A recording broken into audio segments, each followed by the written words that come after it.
a couple of other things that integrators today, the integrator of the past does, okay? Number one, the integrator of the past, they have no BI people. That's business intelligence, okay? Those are the people who are experts in MES and ERP and machine learning. And if they do, they've got one or two business intelligence people, but those BI people spend most of their time doing traditional automation engineering. So they don't spend time architecting solutions. They also have no solutions architects. They may call them solutions architects, but they are definitely not solutions architects that can do enterprise solutions based on Industry 4.0 principles and build a digital factory. That's the traditional integrator can't do that. Now, I'm not saying that there are no new age integrators. There are new age integrators, and I drop their names all the time. But the traditional integrator has no solution architects. Number three, they have vendor agreements, okay? That means that when they're selling you software and when they're selling you hardware and when they are selling you communications platforms, they are doing it based on the agreements that they have. Because I assure you, the vendors oftentimes operate like the mafia. If you work with certain companies within this industry, they will flat out tell you to your face, and I can tell you as the owner of many companies, that they will tell you you cannot work with the competitors' platforms. And if you do, you can't tell anyone. You can't put it on your website. You can't do anything. What they'll do is they'll threaten to take your discounts away from you. Therefore, you're going to lose money when you sell any software. So they have vendor agreements, okay? That is that they are getting discounts and they have agreed to not sell other platforms. So they're not selling you the solution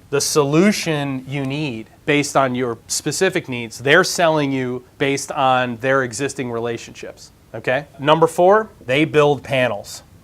Lots of integrators build panels, okay? That means they've got a design arm that is focused on building electrical enclosures, okay? Now, this isn't a bad thing, but one of the things that you want to look at is what percentage of their business is building panels. Are they a panel shop first and an engineering arm second, or are they an engineering arm who happens to build panels because it just makes sense, okay? But the integrator of the past builds panels. The Industry 3.0 integrator builds panels.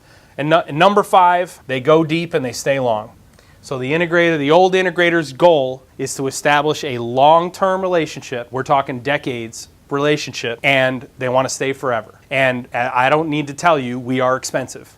Okay? And so that is not good. That is not good for someone who's developing an enterprise solution, okay? If your integrator is the type, that means they're contracting labor. They're looking to contract engineers to you. If they're looking to do that, then they probably are not experts in developing enterprise solutions, okay? What I can tell you is that with Industry 4.0, the way that the metrics are and the way the winds are blowing and the way that technology is, and what we've already established is that today you can dream your solution and someone can make it a reality for half the cost and in a fraction of the time. You need someone who can do enterprise solutions. They're going to happen. What does a 4.0 solution, 4.0 system integrator do? So what a 4.0, well, so let me show you this. So I'm a company and I've got a 5-year strategy. So I'm a corporation and I got a 5-year strategy, a 5-year strategic plan. And that 5-year strategic plan is the plan that you architected with your partner to build your dream operation. So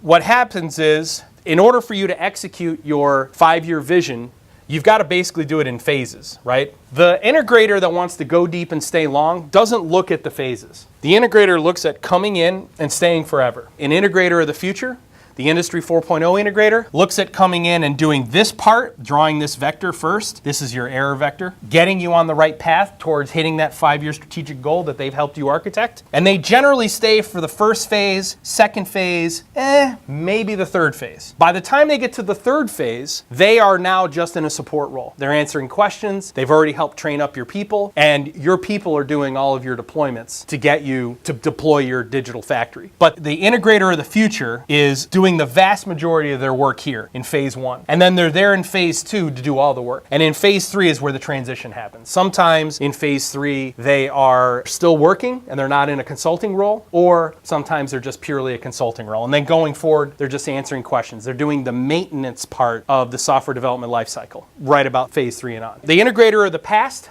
doesn't look at it that way. The integrator of the past says, I came in here, project 1, project 2, project 3, project 4, project 5. stay forever. Also, I won't put comments in my PLC code. I'll put passwords on my PLCs. I'll put scareware in my HMIs so that I can assure job security. Yeah, you're always going to have to call me if you have a problem. That's the integrator of the past. Okay. All right, integrator of the future. What is it going to take? So we're going to talk about not just integrators, but also what type of distributors do we need? What type of hardware manufacturers do we need? Okay, so